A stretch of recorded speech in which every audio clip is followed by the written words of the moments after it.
నమస్కారం ETV news కు స్వాగతం ముఖ్యాంశాలు కృష్ణా జలాలపై నేడు ఢిల్లీలో అపెక్స్ కౌన్సిల్ భేటీ వాదనలు బలంగా వినిపించనున్న తెలుగు రాష్ట్రాల ముఖ్యమంత్రులు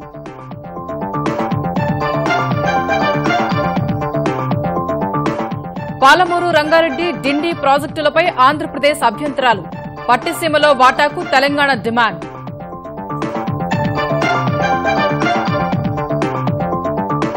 నేడు ఉరి ఉగ్రదాడిపై చర్చించనున్న భద్రతా వ్యవహారాల కేబినెట్ కమిటీ తీవ్రవాదంపై పోరులో భారత్కు బాసటగా మరిన్ని దేశాలు ఫిబ్రవరి 1న సాధారణ బడ్జెట్ ప్రవేశపెట్టడంపై నేడు కేంద్ర మంత్రివర్గ నిర్ణయం రైల్వే బడ్జెట్ విలీనానికి ఆమోదముద్ర వేసే అవకాశం నేటి నుంచి ఆంధ్రప్రదేశ్ సచివాలయ తరలింపు ప్రక్రియ అక్టోబర్ 3 నుంచి అమరావతిలో పూర్తి స్థాయిలో విధులు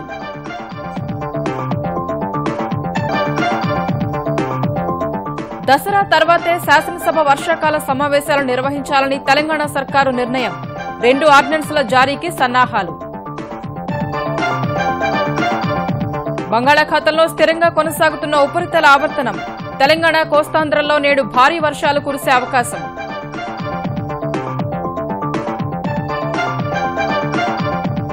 కావేరీ జలాలపై సుప్రీం తీర్పు ఆచరణ సాధ్యం కాదన్న కర్ణాటక సీఎం భవిష్యత్తు కార్యాచరణపై నేడు మంత్రివర్గం అఖిలపక్ష భేటీలో చర్చ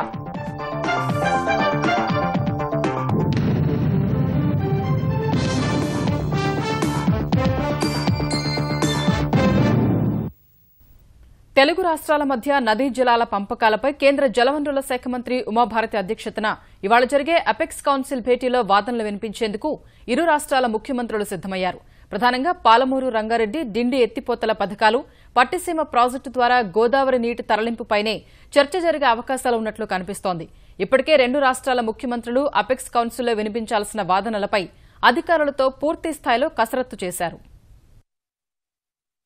కృష్ణా జలాలపై ఢిల్లీలో మధ్యాహ్నం 2 గంటల నుంచి గంటన్నర పాటు జరిగే అపెక్స్ కౌన్సిల్ భేటీలో ప్రధానంగా 5 అంశాలు చర్చకు రానున్నాయి తెలుగు రాష్ట్రాల ముఖ్యమంత్రులు సహా మొత్తం 10 మంది ఇందులో పాల్గొంటారు తెలంగాణలోని పాలమూరు రంగారెడ్డి డిండి ఎత్తిపోతల ప్రాజెక్టులు ఆంధ్రప్రదేశ్ గోదావరి నుంచి కృష్ణాలోకి మళ్లించిన నీటిలో తెలంగాణ వాటా అంశాలపై ప్రధానంగా చర్చ జరిగే అవకాశముంది భేటీ ప్రారంభంలో కృష్ణానది యాజమాన్య బోర్డు ఒక ప్రజెంటేషన్ ఇస్తుంది ఆ తర్వాత 2 రాష్ట్రాల అధికారులు ఇందుకు సంబంధించిన వివరాలు అపెక్స్ కౌన్సిల్ కు వివరిస్తారు అనంతరం ఇరు రాష్ట్రాల ముఖ్యమంత్రులు తమ అభిప్రాయాలను వ్యక్తం చేసే అవకాశముంది ఆ తర్వాత కేంద్ర జలవనరుల మంత్రి ఉమాభారతి భేటీకి ముగింపు పలికి మధ్యాహ్నం 3:30 గంటల తర్వాత ఇరువురు ముఖ్యమంత్రులతో కలిసి మీడియా సమావేశం నిర్వహించనున్నట్లు కేంద్ర జలవనరుల శాఖ అధికారులు తెలిపారు పాలమూరు రంగారెడ్డి డిండి ఎత్తిపోతల పాత ప్రాజెక్టులేనని ఉమ్మడి ఆంధ్రప్రదేశ్లోనే వాటికి అనుమతులు లభించాయని అప్పుడు నిర్మాణం చేపట్టకుండా నిర్లక్ష్యం చేయడం వల్లనే ఇప్పుడు తెలంగాణ ప్రభుత్వం పనులు చేపట్టిందన్న విషయాన్ని కేసీఆర్ అపెక్స్ కౌన్సిల్ కు వివరించనున్నారు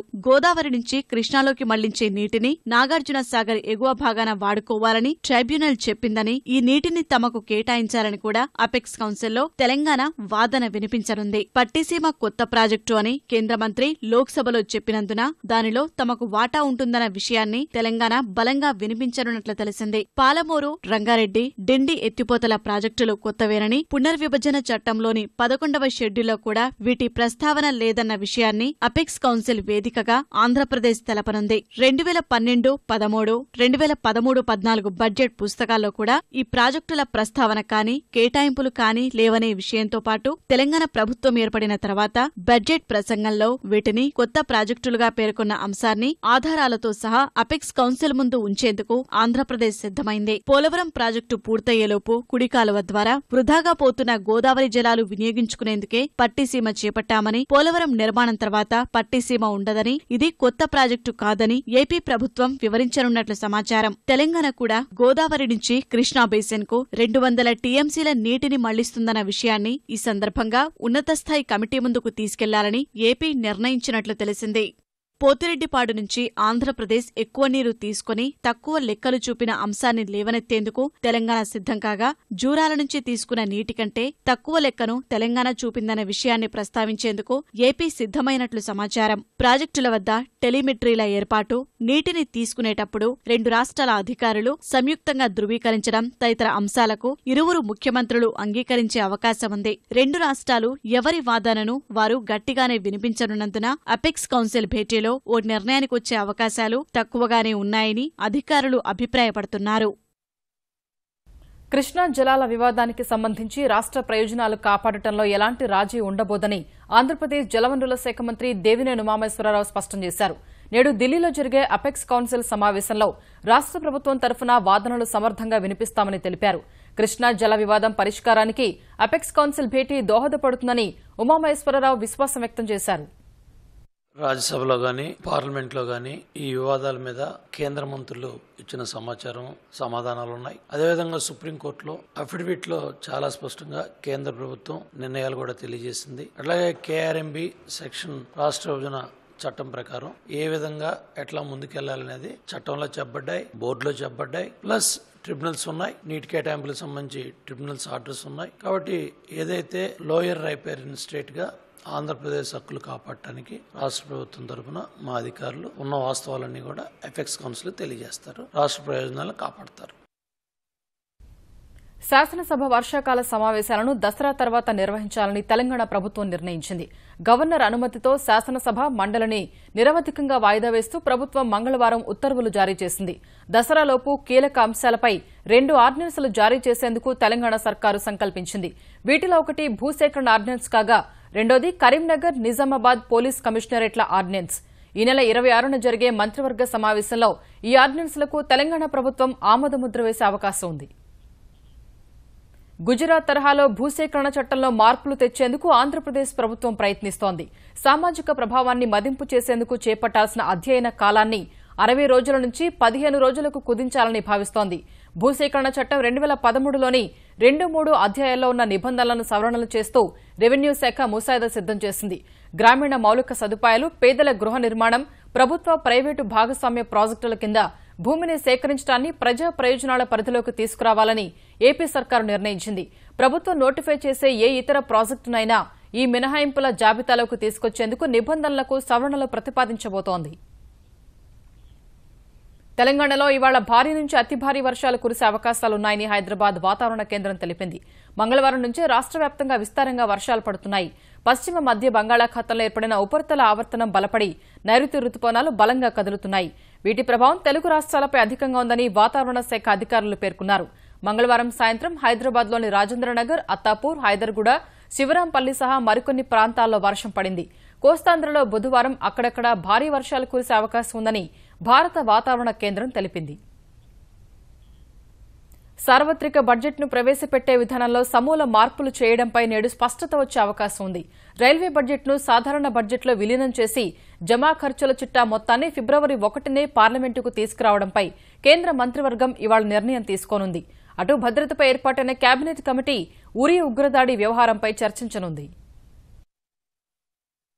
దశాబ్దాలుగా ఫిబ్రవరి ఆఖరి పనిదినాన పార్లమెంటు ముందుకొస్తున్న సార్వత్రిక బడ్జెట్ను వచ్చే ఏడాది నుంచి ఫిబ్రవరి ఆరంభంలోనే సభలో ప్రవేశపెట్టడంపై కేంద్రం కసరత్తు తుదిదశకు చేరింది. ప్రధాని నరేంద్ర మోదీ నేతృత్వంలో నేడు ఢిల్లీలో సమావేశం కానున్న మంత్రివర్గం ఈ అంశంపై ఒక నిర్ణయానికి రానుంది. ఆర్థిక సంవత్సరం ఆరంభానికి ముందే బడ్జెట్ కసరత్తు పూర్తి చేయాలని భావిస్తున్న ప్రభుత్వం ఫిబ్రవరి 1న సార్వత్రిక బడ్జెట్ను ప్రవేశపెట్టే అంశాన్ని పరిశీలిస్తోంది. ప్రస్తుత విధానం ప్రకారం కేంద్రం ఫిబ్రవరి ఆఖరి పనిదినాన బడ్జెట్ను ప్రవేశపెట్టి మార్చిలో 3 నెలల ఖర్చులకు సంబంధించిన ఓటాన్ అకౌంట్కు మేలో పూర్తిస్థాయి బడ్జెట్కు ఆమోదం పొందుతోంది. కొత్త విధానం ద్వారా ఆర్థిక సంవత్సరం ప్రారంభమయ్యే ఏప్రిల్ 1 కన్నా ముందే ఈ తతంగాన్ని పూర్తి చేయాలని ప్రభుత్వం భావిస్తోంది. ప్రవేశం, ఆమోదానికి సంబంధించిన తేదీలతో పాటు వచ్చే ఏడాది నుంచి బడ్జెట్లో మరికొన్ని కీలక మార్పులు చేయాలని కేంద్రం యోచిస్తోంది. రైల్వేకు ప్రత్యేక బడ్జెట్ ప్రవేశపెట్టే 92 ఏళ్ల సంప్రదాయానికి స్వస్తి పలికి సార్వత్రిక బడ్జెట్లోనే రైల్వే ప్రాజెక్టులు, ఇతర అంశాల్ని అంశాన్ని ప్రస్తావించాలని ప్రభుత్వం భావిస్తోంది. సాధారణ బడ్జెట్లో ప్రణాళికేతర వ్యయమన్న తేడా లేకుండా చేయాలని యోచిస్తోంది. బడ్జెట్ ప్రవేశపెట్టే విధానంలో మార్పులపై అధ్యయనం చేసిన 5 సభ్యుల కమిటీ ఆర్థిక మంత్రిత్వ శాఖకు ఇప్పటికే నివేదికను అందజేసింది. ఈ నివేదిక ఆధారంగా కేంద్ర మంత్రివర్గం తుది నిర్ణయం తీసుకోనుంది. కొత్త విధానం అమల్లోకి వస్తే జనవరి 25 కన్నా ముందే పార్లమెంట్ బడ్జెట్ సమావేశాలు ప్రారంభమవుతాయి. జనవరి నెలాఖరులో ఆర్థిక సర్వేను ప్రవేశపెట్టనున్న కేంద్రం ఫిబ్రవరి 1న సాధారణ బడ్జెట్ను సభ ముందుకు తీసుకురానుంది. వేర్వేరు పార్లమెంటరీ కమిటీల పరిశీలన కోసం ఫిబ్రవరి 10 లేదా 15వ తేదీ నుంచి పార్లమెంట్ సమావేశాలకు 3 వారాల విరామమిస్తారు. మార్చి 24 కల్లా బడ్జెట్ను ఆమోదింపచేసుకుని ఏప్రిల్ 1 నుంచి అమలు చేస్తారు. రైల్వే బడ్జెట్ను సాధారణ బడ్జెట్లో విలీనం చేసినప్పటికీ కార్యకలాపాలు, ఆర్థిక అధికారాల్లో రైల్వే శాఖకు ప్రస్తుతమున్న స్వతంత్ర ప్రతిపత్తి యథావిధిగా కొనసాగుతుంది. కేంద్ర మంత్రివర్గ సమావేశానికి ముందు భద్రతా వ్యవహారాలపై ఏర్పాటైన కేంద్ర మంత్రుల బృందం భేటీ కానుంది. ఉరి ఉగ్రదాడి, తదనంతర పరిస్థితులు, భవిష్యత్ కార్యాచరణపై చర్చించనుంది. భద్రతకు సంబంధించిన అంశాలపై కేంద్ర మంత్రివర్గ సమావేశంలో సాధారణంగా చర్చించకపోయినా ఉరి ఉగ్రదాడి మాత్రం ప్రస్తావనకొచ్చే అవకాశముంది. అక్టోబర్ 3 నుంచి అధికారికంగా ఆంధ్రప్రదేశ్ సచివాలయ పాలన అమరావతి నుంచి ప్రారంభం కానుంది. ఈ మేరకు హైదరాబాద్ నుంచి అమరావతికి సచివాలయం తరలింపు ప్రక్రియ నేటి నుంచి మొదలవనుంది. ఈ నెలాఖరు నాటికి ఇది పూర్తి చేయాలని ప్రభుత్వ ప్రధాన కార్యదర్శి ఎస్పీ టక్కర్ అన్ని శాఖలకు అంతర్గత ఉత్తర్వులు జారీ చేశారు. హైదరాబాద్ సచివాలయ భవనంలో కీలకమైన కేంద్ర రికార్డు గది మినహా మిగిలిన పాలన అంతా నేటి నుంచి వెలగపూడికి తరలిపోతోంది. 2 తెలుగు రాష్ట్రాలకు ఒకే రికార్డు గది ఉన్నందున పాత దస్త్రాలన్నింటినీ పరిశీలించాల్సి ఉంటుంది. అమరావతికి వాటిని తరలించేందుకు సాధారణ పరిపాలనా శాఖ రాజకీయ కార్యదర్శి నేతృత్వంలో ఒక కమిటీ వేశారు. పాత రికార్డులు స్కాన్ చేయడం సహా వాటిని ఎలక్ట్రానిక్ విధానంలో తరలించేందుకు ఆ కమిటీ పనిచేస్తుంది. హైదరాబాద్ నుంచి అమరావతికి మారే ఉద్యోగులకు నిబంధనలకు అనుగుణంగా బదిలీకి సంబంధించిన భత్యాలు చెల్లించనున్నారు. వెలగపూడిలోని ఆంధ్రప్రదేశ్ సచివాలయ నిర్మాణంపై ప్రతిపక్షాలు చేస్తున్న ఆరోపణలను మంత్రులు ఖండించారు. 7 నెలల వ్యవధిలోనే చంద్రబాబు సర్కారు సచివాలయాన్ని పూర్తి చేసిందన్న మంత్రులు ఈ ఘనతను హర్షించలేకే ప్రతిపక్షాలు విమర్శలకు దిగుతున్నాయని అన్నారు. సచివాలయ ప్రాంగణంలో జరుగుతున్న భవన నిర్మాణ పనులను మంత్రులు దేవినేని ఉమ, నారాయణ, ప్రత్తిపాటి పుల్లారావు పరిశీలించారు. దసరాలోగా అన్ని మంత్రిత్వ శాఖలు తమ పనులను రాజధాని నుంచే నిర్వర్తిస్తాయని ఆయన తెలిపారు. ఇవాళ బాధ్యతారాహిత్యంగా ఒక్కొక్క మాజీ మంత్రులు మాట్లాడుతూ ఉన్న తీరు చూస్తూ ఉంటే కనీసం ఒక్కళ్ళన్నా ఈ రాజధాని ప్రాంతంలో ఈ సచివాలయ భవనాలు చూస్తే ఆ భాష రాదు, ఆ మాట రాదు. ఇవాళ ప్రతిరోజు కూడా 10,000 మంది రాష్ట్రం నలుమూలల నుంచి కూడా ప్రజలు వచ్చి ఈ ప్రాంతానికి వచ్చి చూసి ఆనందపడి గర్వపడి వెళ్తా ఉన్నారు. తక్కువ కాలంలో ముఖ్యమంత్రి చంద్రబాబు నాయుడు గారు ఒక అద్భుతాన్ని సృష్టించారు. అక్టోబర్ 3 నుంచి గుంటూరు జిల్లా వెలగపూడి సచివాలయం నుంచి పరిపాలన సాగుతుందని ఆంధ్రప్రదేశ్ సచివాలయ ఉద్యోగుల సంఘం అధ్యక్షుడు మురళీకృష్ణ స్పష్టం చేశారు. వచ్చే నెల 1-2 తేదీల్లో హైదరాబాద్లో ఉన్న వివిధ శాఖల హెచ్ఓడీల కార్యాలయాలు అమరావతికి వెళతాయన్న ఆయన ముఖ్యమైన శాఖల్లో ఒకరిద్దరుండి ఇక్కడ కార్యకలాపాలు చక్కబెడతారని వివరించారు. జీఎస్టీ కారణంగా ప్రభుత్వానికి దాదాపు 6,000 కోట్ల రూపాయల వరకు నష్టం వాటిల్లే అవకాశం ఉంటుందని ఆంధ్రప్రదేశ్ ఆర్థిక శాఖ మంత్రి యనమల రామకృష్ణుడు తెలిపారు. కేంద్రం ప్రతిపాదించిన 2 పన్ను రేట్లలో ఏది ఎంచుకోవాలనేది ఇంకా నిర్ణయించాల్సి ఉందన్నారు. వెలగపూడి సచివాలయంలో అధికారులతో కలిసి జీఎస్టీ అమలు కార్యాచరణ, ఆర్థిక సంవత్సరం మార్పు తదితర అంశాలపై ఆయన సమీక్ష నిర్వహించారు. ఈ నెల 22-23 తేదీల్లో కేంద్ర మంత్రి అరుణ్ జైట్లీ అధ్యక్షతన జీఎస్టీ కౌన్సిల్ సమావేశం జరగనుందని ఆంధ్రప్రదేశ్ ప్రతినిధిగా తాను హాజరవుతున్నారని వివరించారు. కానీ ఇప్పుడు ఓవరాల్గా కంట్రీ వైడ్ సింగిల్ ట్యాక్సేషన్ కాబట్టి మల్టిపుల్ ట్యాక్సేషన్ లేదు కాబట్టి అక్కడ 2 కమిటీలు ప్రపోజ్ చేశాయి. ఒకటి 18% ప్రపోజ్ చేసింది Arvind Subramaniam committee, national finance society ఒకటి ఉంది, వాళ్ళు 20% వాళ్ళు రికమెండ్ చేశారు. ప్రజల మీద భారం పట్టకూడదు, అట్లాగే గవర్నమెంట్ రెవెన్యూ కూడా పోకూడదు. ఇవన్నీ చూసి ఎగ్జామిన్ చేసి బిట్వీన్ 18-20 ఉంటే బాగుంటుంది అనేటువంటిది ఒకటి అనుకుంటున్నాం స్టేట్ గవర్నమెంట్. ఆంధ్రప్రదేశ్ నూతన రాజధాని నిర్మాణానికి భూములిచ్చిన రైతులకు తిరిగి స్థలాలు ఇచ్చే కార్యక్రమాన్ని సీఆర్డీఏ వేగవంతం చేసింది. ఇప్పటికే నేలపాడులో ప్లాట్లు కేటాయించిన సీఆర్డీఏ నేడు శాఖమూరు రైతులకు ప్లాట్లు ఇవ్వనుంది. మధ్యాహ్నం 3 గంటలకు తుళ్లూరు సీఆర్డీఏ కార్యాలయం వద్ద లాటరీ ద్వారా శాఖమూరు రైతులకు ప్లాట్లు కేటాయించనుంది. ఏ విధంగా అయితే చేసాం నేలపాడికి అదే విధంగా లాట్ రేటు ఇమీడియట్ గా వాళ్ళకి ఎస్ఎంఎస్లు లెటర్స్ అందజేస్తాం. అంతేకాకుండా సీఎం గారు కూడా చెప్పారు, వేటికైతే లాటరీస్ ఫైనలైజ్ చేస్తారో అక్కడ రాళ్లు బాటేసి ఇమీడియట్ గా గ్రావెల్ రోడ్స్ కూడా ఏమన్నారు, దానికి కూడా సిఆర్డీ వర్క్ చేస్తుంది. నేలపాడికి ఇమీడియట్ గా గ్రావెల్ రోడ్ కూడా యాక్చువల్ గా సీఎం గారు ఏమన్నారు, దాన్ని త్వరలో వేసి కంప్లీట్ చేసి అక్కడ ఎవరన్నా కన్స్ట్రక్షన్ కట్టుకోవాలంటే వాళ్ళ పర్మిషన్స్ కూడా శాంక్షన్ చేయడం జరుగుతుంది. మిగతా గ్రామాలకు కూడా ప్లాన్ చేశారు. ఈ మంత్ లో దాదాపు 5-6 గ్రామాలకు ఇస్తున్నారు. ఏదైనా కానీ ఎటువంటి పరిస్థితుల్లో కూడా November 15th కల్లా అన్ని గ్రామాలకి పూర్తి చేసేట్టు జరుగుతుంది. విజయవాడ రైల్వే స్టేషన్ పరిధిలో రైల్వే ట్రాక్ సిగ్నల్ ఆధునికీకరణ పనుల కారణంగా ఇవాళ్టి నుంచి పలు ట్రాక్లపై రైళ్ల రాకపోకలను నిలిపివేశారు. విజయవాడ స్టేషన్ మీదుగా ప్రతిరోజు 180 రైళ్లు వెళ్తుండగా పనుల కారణంగా కేవలం 60 వరకు మాత్రమే నడుస్తాయి. స్టేషన్లో మొత్తం 10 ప్లాట్ఫామ్లు ఉండగా కేవలం 4 ప్లాట్ఫామ్లపై మాత్రమే రైళ్లను అనుమతిస్తున్నారు. ఆధునికీకరణ పనుల వల్ల ఇవాళ విజయవాడ స్టేషన్ మీదుగా వెళ్లే 25 రైళ్లను రద్దు చేశారు. వీటిలో తిరుపతి పూరీ ఎక్స్ప్రెస్, పూరీ తిరుపతి ఎక్స్ప్రెస్ రైళ్లతో పాటు 23 ప్యాసింజర్ రైళ్లున్నాయి. విజయవాడ స్టేషన్కు వచ్చే రైళ్లలో కొన్నింటిని శివార్లకే పరిమితం చేస్తున్నారు. విశాఖ సికింద్రాబాద్ వైపు వచ్చిపోయే రైళ్లు రాయనపాడు, రామవరపాడు, గుణదల స్టేషన్ల నుంచి మళ్లిస్తారు. గుంటూరు వైపు నుంచి విజయవాడకు వచ్చే పలు రైళ్లను కృష్ణా కెనాల్ వద్ద నిలిపివేస్తారు. కొన్నింటిని దారి మళ్లించి నడుపుతారు. ఈ నెల 28 వరకు ఈ మార్పులు అమల్లో ఉంటాయి. ప్రయాణికులకు ఇబ్బందులు పడకుండా శివారు స్టేషన్ల నుంచి నగరంలోని ప్రధాన ప్రాంతాలకు ఆర్టీసీ ప్రత్యేక బస్సును ఏర్పాటు చేశారు. గ్యాంగ్స్టర్ నయూం అరాచకాలపై సిట్ దర్యాప్తు వేగవంతం చేసింది.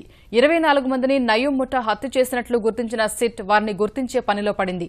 తనకు ఎదురు చెప్పాడనే కారణంతో 2013 ఫిబ్రవరి 1న బావ నదీంను నయూం హత్య చేసినట్లు పోలీసుల విచారణలో వెల్లడైంది. పుప్పాలగూడలోని నయూం ఇంట్లో జరిగిన హత్యలకు సంబంధించి మరిన్ని వివరాలు రాబట్టేందుకు సిట్ అధికారులు నయూం భార్య హసీనా, మేనకోడలు షాజిదా షాహీన్ను కస్టడీకి తీసుకుని ప్రశ్నిస్తున్నారు. నయూం భూ కబ్జాలపైన దర్యాప్తు ముమ్మరంగా సాగుతోంది. నల్గొండ జిల్లా భువనగిరి సబ్ రిజిస్టార్ కార్యాలయం, తహసీల్దార్ కార్యాలయాల్లో సిట్ అధికారులు తనిఖీ నిర్వహించి కొన్ని దస్తావేజులను స్వాధీనం చేసుకున్నారు. బొమ్మాయిపల్లి రెవెన్యూ దస్త్రాలను పరిశీలించి భూముల నకలు పత్రాలను తీసుకెళ్లారు. ముఖ్యమంత్రి కేసీఆర్ స్థానిక సంస్థలను నిర్వీర్యం చేస్తున్నారని తెలంగాణ కాంగ్రెస్ కార్యనిర్వాహక అధ్యక్షుడు భట్టి విక్రమార్క విమర్శించారు. హైదరాబాద్ బోయినపల్లిలో కాంగ్రెస్ సర్పంచుల శిక్షణా శిబిరంలో పాల్గొన్న భట్టి స్థానిక సంస్థల్లో నిధుల కొరత కారణంగా ప్రజలు తీవ్ర ఇబ్బందులు పడుతున్నారని ఆక్షేపించారు. మన ప్రణాళిక అన్నారు, గ్రామజ్యోతి అన్నారు, కోట్ల రూపాయల వరకు మన ఊరు మన ప్రణాళిక పేరు మీద పెద్ద ఎత్తున గ్రామాలకు ఇస్తామని చెప్పారు. ఆ మన ఊరు మన ప్రణాళిక ఎక్కడ పోయిందో తెలియదు, గ్రామజ్యోతి ఎక్కడ పోయిందో తెలియదు. గ్రామ పంచాయతీలు నేరుగా వస్తున్నటువంటి నిధుల్ని ఈ రోజు బలవంతంగా సర్పంచుల చేత చెక్కుల మీద సంతకాలు పెట్టి కరెంటు ఛార్జీల కోసం, ఆర్డబ్ల్యూఎస్ డ్రింకింగ్ వాటర్ కోసం నిధులు కూడా బలవంతంగా సంతకాలు పెట్టి తీసుకుంటున్నారు. మద్యం సేవించి రోడ్లపైకి వస్తున్న వాహనదారులకు ఆదిలోనే చెక్ పెట్టాలని భావిస్తున్న హైదరాబాద్ పోలీసులు ఎక్సైజ్ అధికారులతో కలిసి అందుకు అనుగుణంగా చర్యలు చేపట్టారు. మద్యం సేవించే బార్లలోనే బ్రీత్ అనలైజర్లు ఏర్పాటు చేయడం ద్వారా అక్కడే వారు వాహనాలతో రోడ్లపైకి రాకుండా అడ్డుకోనున్నారు. స్వాగత్ గ్రాండ్ హోటళ్లతో పాటు సితారా గ్రాండ్ హోటళ్లలో ఏర్పాటు చేసిన బ్రీత్ అనలైజర్లను రాచకొండ పోలీస్ కమిషనర్ మహేష్ భగవత్ ప్రారంభించారు. నగరంలోని అన్ని బార్ల యాజమాన్యాలు బ్రీత్ అనలైజర్లు వాడాలని సూచించారు. గ్రేటర్ హైదరాబాద్ పరిధిలోని ప్రయాణికుల సౌకర్యార్థం మరిన్ని నూతన సేవలు అందించనున్నట్లు తెలంగాణ రాష్ట రహదారి రవాణా సంస్థ ప్రకటించింది. నగర ప్రజల కోసం కొత్తగా ట్రావెల్ 24 టికెట్ను అందుబాటులోకి తెచ్చినట్లు RTC greater Hyderabad ED Purushottam వెల్లడించారు. ఎంపిక చేసిన కొత్త రూట్లలో 15 డీలక్స్ బస్సులను తిప్పనున్నట్లు తెలిపిన ఆయన మరో 3 కొత్త రూట్లలో 16 మెట్రో ఎక్స్ప్రెస్ సర్వీసులు ప్రారంభిస్తామన్నారు. మెట్రో రైలు ప్రారంభం కానున్న నేపథ్యంలో కొత్త రూట్లలో బస్సులు తిప్పేందుకు ఆర్టీసీ ప్రణాళికలు సిద్దం చేసినట్లు పురుషోత్తం చెప్పారు. తీవ్రవాదంపై పోరులో భారత్కు మరిన్ని దేశాలు మద్దతు ప్రకటించాయి. ఉరి ఉగ్రదాడిని తీవ్రంగా ఖండించిన Germany, Japan, Saudi Arabia, UAE తీవ్రవాదాన్ని నిర్మూలించేందుకు పరస్పరం సహకరించుకోవాల్సిన అవసరాన్ని గుర్తు చేశాయి. అటు ఉగ్రదాడిలో అమరులైన జవాన్లకు యావత్ దేశం ఘన నివాళులర్పించింది.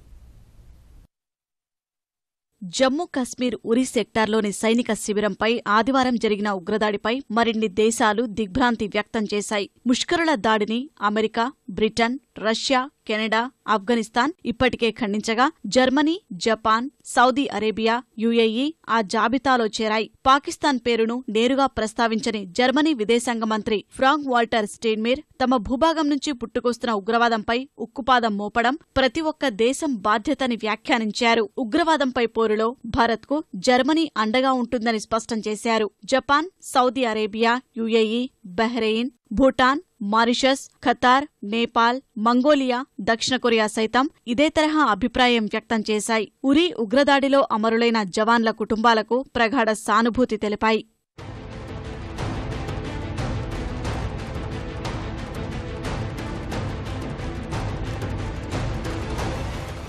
ఉరీ ఉగ్రదాడిలో అమరులైన జవాన్లకు కుటుంబ సభ్యులు, బంధువులు, మిత్రులు అశ్రు నయనాలతో కన్నీటి వీడ్కోలు పలికారు. కేంద్ర రాష్ట్రాల మంత్రులు, అధికారులు, వేలాది మంది ప్రజలు హాజరై అమర జవాన్లకు ఘన నివాళి అర్పించారు. మహారాష్ట్ర నాసిక్కు చెందిన సందీప్ సోమ్నాథ్ ఠోక్ అంత్యక్రియలు ఆయన స్వస్థలం కడంగ్లీ గ్రామంలో నిర్వహించారు. సతారా జిల్లాకు చెందిన చంద్రకాంత్ శంకర్ గలాండేకు ఆయన పుట్టిన ఊరు జషీలో అశ్రునయనాల మధ్య అంతిమ వీడ్కోలు పలికారు. యవత్మాల్ జిల్లాకు చెందిన జనార్దన్ కుల్మతే, అమరావతికి చెందిన వికాస్ జన్రావ్ ఉకేలకు వారి స్వగ్రామాల్లో అంత్యక్రియలు పూర్తి చేశారు. బంగాల్కు చెందిన బిస్వజిత్ అంత్యక్రియలు ఆయన స్వగ్రామం శ్రీధంలో జరిగాయి. బీహార్లోని గయకు చెందిన ఎస్కే విద్యార్థి అంత్యక్రియలు భుక్నారీలో జరిగాయి. బీహార్లోని కైమూర్కు చెందిన రాకేష్ సింగ్, ఆరాకు చెందిన అశోక్ కుమార్ సింగ్ కు వారి వారి స్వస్థలాల్లో కన్నీటి వీడ్కోలు పలికారు. ఉరీ ఉగ్రదాడి నేపథ్యంలో భారత్, పాకిస్తాన్ మధ్య ఉద్రిక్త పరిస్థితులు నెలకొన్న వేళ సైన్యం పశ్చిమ commander lieutenant general Surender Singh కశ్మీర్లోని సరిహద్దు ప్రాంతంలో పర్యటించారు. అక్కడి భద్రతను సమీక్షించిన ఆయన అనుక్షణం అత్యంత అప్రమత్తంగా ఉండాలని జవాన్లకు సూచించారు. శత్రువు కుట్రల్ని ధీటుగా తిప్పికొట్టేందుకు నిఘా వర్గాలతో సమన్వయంతో పనిచేయాలని నిర్దేశించారు. 2,600 కోట్ల రూపాయల వ్యయంతో 5 రాష్ట్రాల్లో 9 జాతీయ రహదారుల ప్రాజెక్టులకు కేంద్రం ఆమోదముద్ర వేసింది. తెలంగాణ, ఆంధ్రప్రదేశ్, కర్ణాటక, నాగాలాండ్, ఉత్తరప్రదేశ్ రాష్ట్రాల్లో ఈ ప్రాజెక్టులున్నాయి. 414 కిలోమీటర్ల మేర జాతీయ రహదారులు నిర్మించేందుకు ఆర్థిక శాఖ స్థాయి సంఘం ఆమోదముద్ర వేసింది. ఇందులో తెలంగాణలో 3, ఆంధ్రప్రదేశ్లో 2 ప్రాజెక్టులున్నాయి. తెలంగాణలో నిర్మించనున్న 3 ప్రాజెక్టుల విలువ 600 కోట్ల రూపాయలు. 300 కోట్లతో దేవరకద్ర నుంచి రాయచూరు వరకు 167వ జాతీయ రహదారిని అభివృద్ది చేస్తారు.